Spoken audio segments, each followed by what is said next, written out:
तो आज हम पढ़ेंगे बंगाल के गवर्नर के बारे में। तो बंगाल का जो प्रथम गवर्नर था वो था क्लाइव, जो 1757 से 1760 और फिर 1765 से 1767 तक था। और क्लाइव को पूरे भारत और बंगाल का पहला गवर्नर माना जाता है। क्लाइव के समय प्लासी का युद्ध हुआ था जो 1757 में हुआ था। क्लाइव के समय ही इलाहाबाद की संधि हुई थी जो कि 1765 में हुई थी। और इसी के समय श्वेत विद्रोह भी हुआ था जिसमें दोहरा भत्ता बंद कर दिया गया था। और बंगाल में द्वैत शासन क्लाइव के समय ही लगा था जो कि 1765 से लेकर 1772 तक था। और एक और इम्पॉर्टेंट चीज़ है कि क्लाइव ने भारत से जाने के बाद ब्रिटेन में आत्महत्या कर ली थी। तो बहुत सारे एग्जाम्स में पूछा जाता है कि कौन सा ऐसा गवर्नर था जो भारत से जाने के बाद आत्महत्या कर लेता है, तो वो क्लाइव ही था। अ, दूसरे जो गवर्नर आए थे वो थे हॉलवेल। हॉलवेल वही व्यक्ति था जो कि ब्लैक होल की घटना में ज़िंदा बच गया था, तो इसने बाद में आके ब्लैक होल के बारे में बताया था। तो 20 जून 1756 को ब्लैक होल की घटना हुई थी और हॉलवेल को 1760 में गवर्नर बना दिया गया। तीसरे जो गवर्नर थे वो थे वेंस्टीटॉड जो कि 1760 से 1765 तक थे। तो इनके समय ही बक्सर का युद्ध हुआ था।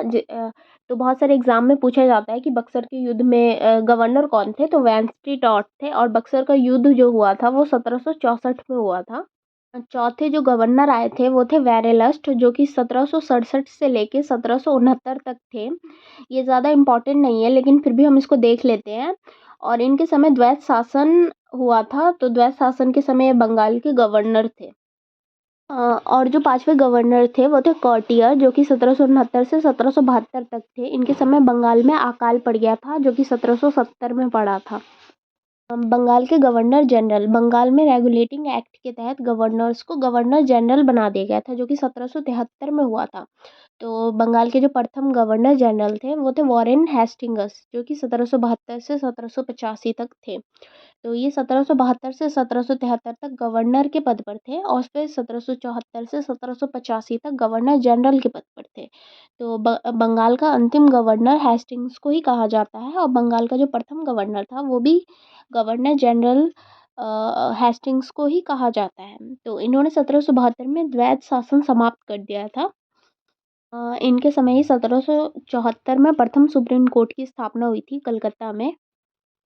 वॉरेन हॉस्टिंग्स के ही समय 1784 में कलकत्ता में विलियम जोन्स ने एशियाटिक सोसाइटी की स्थापना की थी। और फिर इनके समय ही न्यायिक हत्या हुई थी, नंद कुमार की हत्या की गई थी। नंद कुमार जो थे वो निर्दोष थे, फिर भी उनको फांसी दे दी गई थी और इनके ऊपर महाभियोग चलाया गया था 1788 से 1795 तक। बंगाल के दूसरे गवर्नर जो थे, गवर्नर जनरल जो थे वो कॉर्नवालिस थे जो कि 1786 से लेके 1793 तक थे। इनको सिविल सेवा का जन्मदाता माना जाता है, ये बहुत ज़्यादा इम्पोर्टेंट है। तो इनको पुलिस सेवा का जन्मदाता भी माना जाता है। इन्होंने अस्थाई बंदोबस्त लागू किया था जो कि 1793 में किया था इन्होंने। और इन्होंने दास व्यापार पर रोक लगाया था 1789 में।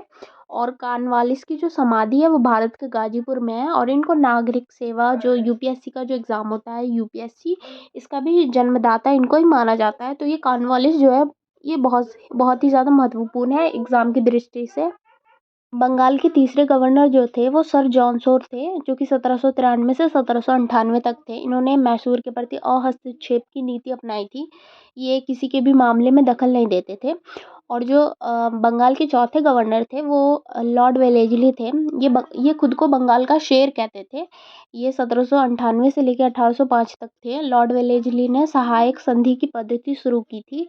तो पहला क्षेत्र सहायक संधि जो अपनाने वाला था वो था हैदराबाद जो कि 1798 में अपनाया था। और फिर उसके बाद मैसूर ने अपनाया था 1799 में। तो एग्ज़ाम में पूछा जाता है कि कौन सा पहला क्षेत्र था जिसने सहायक संधि को अपनाया था, तो वो हैदराबाद था, फिर मैसूर था। और वेलेजली के समय चौथा आंग्ल युद्ध भी हुआ था जिसमें टीपू सुल्तान मारा गया था। और फोर्ट विलियम कॉलेज की जो स्थापना हुई थी वो वेलेजली ने ही कराई थी कलकत्ता में जो है।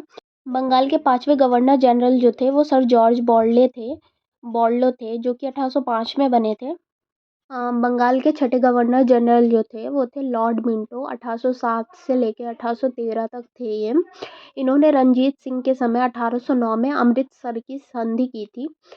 बंगाल के 7वें गवर्नर जनरल जो थे वो लॉर्ड हॉस्टिंगस थे। इनको हॉस्टिंगस द्वितीय भी कहा जाता है और ये 1813 से लेकर 1823 तक थे। तो इनके समय नेपाल से युद्ध हुआ था, अंग्रेज़ वर्सेस नेपाल। तो इनके बीच संगोली की संधि हो गई थी और इन्होंने पिंडारियों का दमन किया था। पिंडारिया जो थे वो चीतू खां, आमिर खां, वसीम खां जैसे लोग थे जो कि लुटेरे हुआ करते थे, लोगों को लूटते थे और अंग्रेज़ों को बहुत परेशान करते थे। तो पिंडारियों का दमन किया था इन्होंने और सबको मरवा दिया था। और तीसरा आंग्ल मराठा युद्ध भी हुआ था इनके समय जिसमें इन्होंने पेशवा पद को हटा दिया था और प्रताप सिंह को शासक बना दिया गया था।